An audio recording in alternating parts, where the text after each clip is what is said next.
B'investiment ta' 18 miljun euro ngħata bidu għall-proġett ta' flyover ġdida għal dawk li jivvjaġġaw minn u lejn Ħal Kirkop, l-Imqabba, il-Qrendi, iż-Żurrieq u Ħal Safi. Apparti minn hekk ser isiru wkoll titjib fir-roundabout tal-Gudja passaġġ ġdid għall-Birżebbuġa.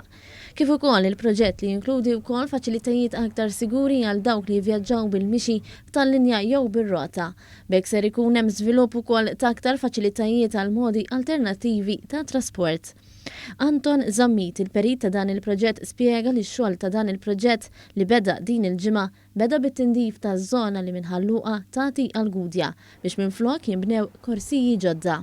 Qegħdin inwessow u noħolqu korsiji ġodda biex matul il-proġett meta mbagħad ikonna il-proċess li rridu nintervjenu fl-arterji propja, fit-toroq propja, ikonna diġà toroq oħrajn lesti biex nibbajpassjaw biex nisikuraw li traffiku għaddej.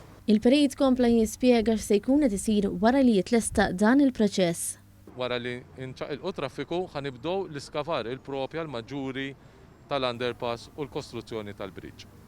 Il-Ministru għall-Infrastruttura Borġ qal li dan il-proġett ser ikun qed itejjeb u jnaqqas il-ħin tat-traġitt ta' dawk kollha li jkunu jridu jivvjaġġaw minn u lejn l-irħula ta' madwar l-ajruport u anke il-port ħieles.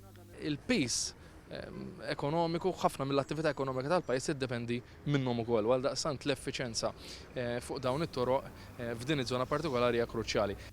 Il-proġett tal-Flyover ta' Ħal Kirkop ser ikun qed inaqqas it-traffiku u l-emissjonijiet u mistennijiet lesta fi żmien sentejn.